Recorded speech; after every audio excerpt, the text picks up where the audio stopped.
I've come here to a region I adore, the Waldviertel, where some new nature protection programs are being planned. A new national park is being planned. We're going to look at the reality of the plan so far, but also the potential for much more nature protection in this gorgeous forested area. We're by the fast-running Dobra stream. This will be part of the 260-hectare core zone of the proposed national park project. And conservationist Matthias Schickhofer welcomes it with caution. This is a bit of an ambivalent thing, because on the one side, this initiative for a national park in Kamp Valley is great. That's what we were missing all those years. So we are happy that this happens. But on the other side, if you look at the very site here, this is largely very much degraded. So we can see here a small residual of a close to nature forest with some old trees, some old sycamore trees and beech trees, and also some fir trees.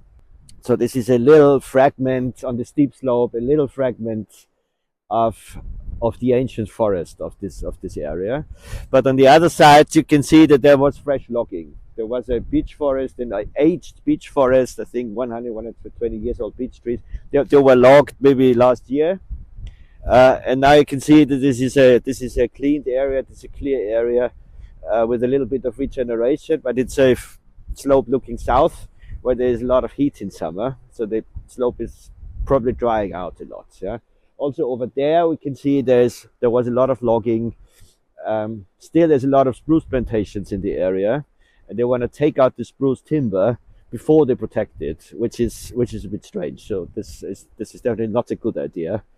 So, because the dead wood should be left here on the area. The project managers wouldn't claim we're in pristine nature here. They speak of nature restoration. EU countries are committed to restore 20% of their degraded nature by 2030.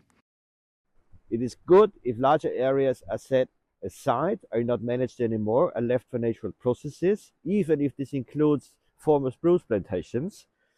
So natural processes, biodiversity can expand, and nature can take over again. This is good. We call that nature restoration. The provincial government of Lower Austria was opposing the nature restoration law quite a lot back in spring this year, and now they are doing a restoration reserve here. So I think that's a good development, because we need more nature restoration.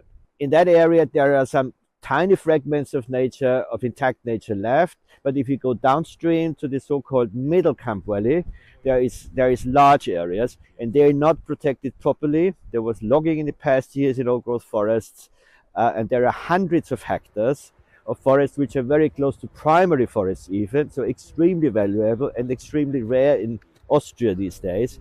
And these forests, they need to be included in a national park. Yeah, so it's good if they start here with a restoration reserve, but it needs to be expanded to include those really valuable forests in middle Kamp Valley, because then the whole area here in Waldviertel would benefit from nature conservation, but also from economical benefits from the national park, as tourism, and also kind of a branding of this area here.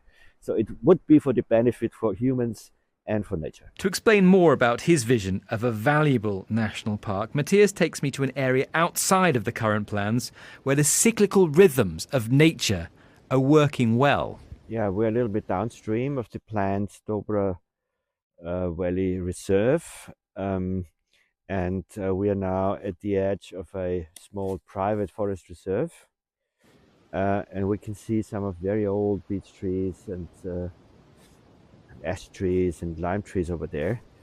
And on the other side, this is an area which is also included in the reserve, but it's not a really old forest, so it's kind of a restoration part.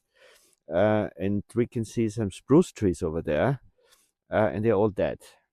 They're still standing. Some of them have crashed down already and are now lying on the ground. And this dead wood is extremely important for forests, because it gives habitat for a lot of species, a lot of birds and bats, beetles, insects. And if dead wood is lying on the ground, it stores a lot of water. and decomposition then happens more quickly, and the wood is then becoming forest soil again. It's becoming humus. It's a living ecosystem, and in a natural forest you have the birth of new creatures, trees and plants and animals, but you also have the death of them, and it's going back to the circle of life. And as we can see the full expression of all these processes here, and that should be the essence of a national park, a protected area. So to have life and death, and birth and dying here, and I'm sure that after they stopped doing management in this forest, the number of species, biodiversity, it exploded. This sort of process will be particularly important for mitigating the impact of the climate crisis. What we have now is that the planet is heating up. In heating times, it's important to have shadow, because the shadow keeps the moisture inside the forest ecosystem. So the more close the canopy cover of a forest is, the more shadow the forest has, the better it will be resilient also when it's getting hot and dry. So we need to save the shadow in the forest, because clear-cut areas are heating up. In a natural forest, or in a forest which has an intact canopy cover, forest can regenerate. The moisture is kept inside the forest. The heat is not entering the interior climate of the forest, and this helps the forest to survive. Finally, Matthias Schikofer takes me up to a castle, Schauenstein, that looks over a vast stretch of beautiful steep-sided forest that he says should be included in the national park area. We're now in Middle Kamptal Valley, and at the ruin of Schauenstein, and from here you have one of the most magnificent views down to the wild Kamptal, which is here covered with several hundred hectares of old growth or quite natural forest, and it's largely undisturbed. So there's no road passing through. There's even no forest road down there in the valley. It's more or less pristine. So it's one of the most wild areas you can find in whole Waldviertel, and this needs proper protection. It's under Natura 2000 protection, but this is not worth a lot in Lower Austria.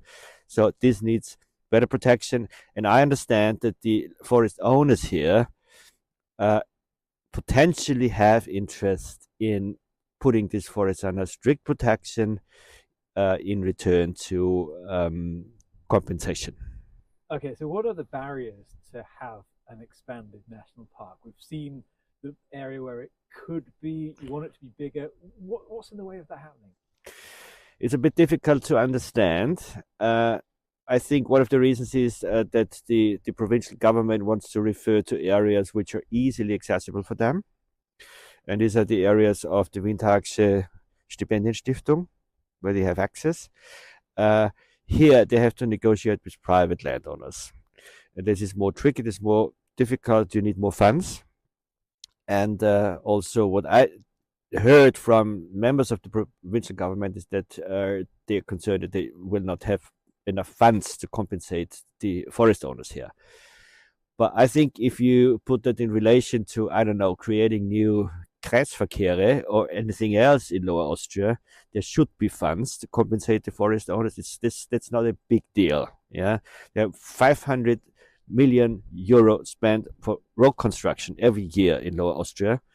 And if you just take a little bit of this money and give it to the forest owners here to create a beautiful national park for the benefit of nature and humans in that area, that would be a really good deal. And I hope that's possible.